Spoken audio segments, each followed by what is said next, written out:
हमारे जहानाबाद के प्रशिक्षित ग्रामीण चिकित्सक साथियों, अंशु तिवारी का शुभ रात्रि। अभी अभी मैं आप लोगों के कामों से इस ठंडी रात में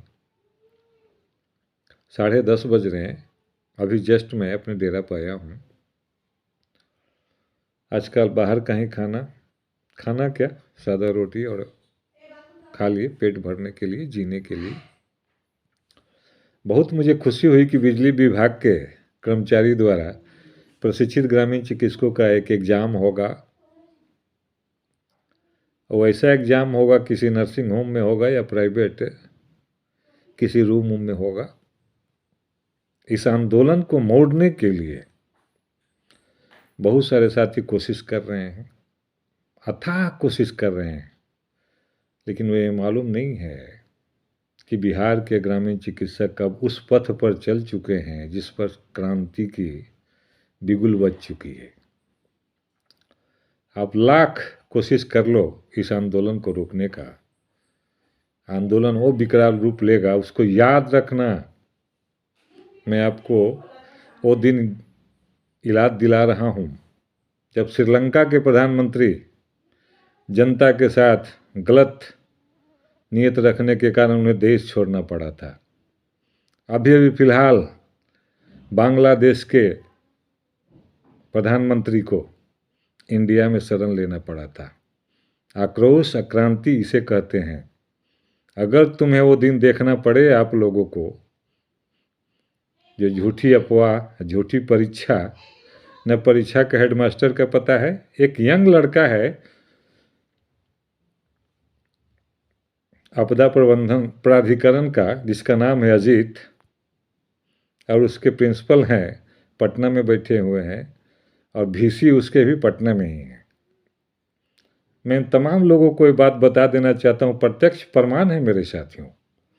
जब आक्रोश गलत दिशा में किए गए कार्य का जब परिणाम भोगना पड़ता है, उसका सीधा साधा उन लोगों को मैं उन घटना याद दिला देना चाहता हूँ। कल के डेट में वो ये नहीं कहें कि हमें कोई किसी भाई ने इस तरह की बातों को संज्ञान में लेते हुए बात बताया था।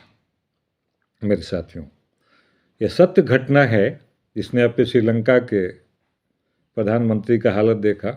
जब जनता उठी तो उनके प्रधानमंत्री कार्यालय का चप्पे चप्पे नोच दी थी। बांग्लादेश के प्रधानमंत्री को आपने देखा, जब जनता का आक्रोश जगा था तो उन्हें भारत में शरण लेना पड़ा था। यह बात सत्य है मेरे साथियों। मैं उन्हें ये याद दिला देना चाहता हूँ ताकि कल उन्हें कोई पछतावा नहीं हो कि अगर जनता का झूठी अफवाह, न कोई यूनिवर्सिटी, न कोई विद्यालय, आपदा प्रबंधन कोई यूनिवर्सिटी नहीं है, कोई विद्यालय नहीं है, किसी भी प्रकार का नहीं है। आप उसकी झूठी बात बनाकर एक झूठी क्वेश्चन को छपवा के इस आंदोलन के राह में रोड़ा दो। जो डालना चाहते हैं उनकी मनसूबा कभी नहीं पूरा होगी, ये मैं गारंटी के साथ कर रहा हूँ। पूरे बिहार के ग्रामीण चिकित्सक जग चुके हैं और इसीलिए इन ताज़ा घटनाओं को मैं, हाल ही के ताज़ा घटनाओं को याद दिला देता हूँ मेरे साथियों।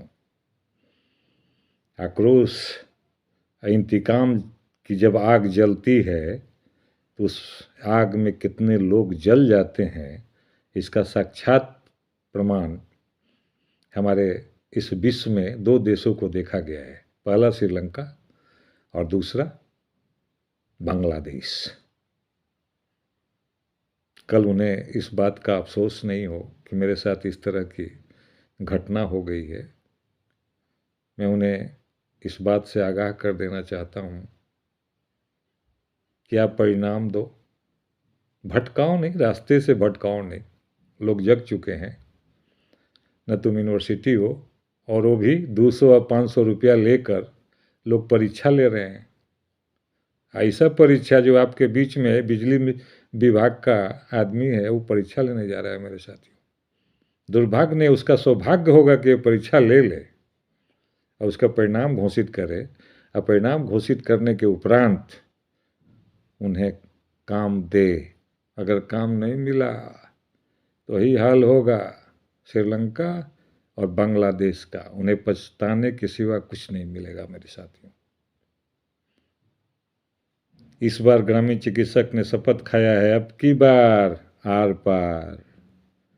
बारात लेके जाएंगे, दुल्हन लेके आएंगे। 10 बरस का इंतजार है मेरे साथियों, कुछ नहीं रुकेगा।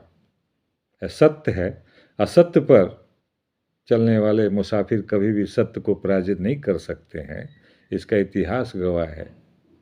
लाख कोशिश करने के बावजूद भी रामचंद्र जी को वनवास हुआ था, लेकिन पुनः वो लौटे तो दीपाली लेके लौटे थे। उसी प्रकार आज हमारे पूरे बिहार के ग्रामीण चिकित्सक उसका इंतजार कर रहे हैं और समय आ चुका है कि अब पुनः एक बार खुशियां 2025 प्रशिक्षित ग्रामीण चिकित्सकों के लिए होगा। वो संकल्प पत्र के माध्यम से होगा मेरे साथियों। जो आपने संकल्प लिया है, संकल्प पत्र में भरा है कि मैं इस बार 2024 में आपने जो ड्रामा देखा, 3 बार हमारे ग्रामीण चिकित्सक इस पटना के धरती पर आए, लेकिन मैं लास्ट उन ग्रामीण चिकित्सकों को बता दे रहा हूँ कि इस बार 2025 में आएंगे तो वो खुशियाँ लेके जाएंगे जिसे वर्षों से आप सपनों में सजाए हुए हैं मेरे साथियों। जय हिंद, जय भारत। ग्रामीण चिकित्सक जिंदाबाद। जय हिंद, जय भारत।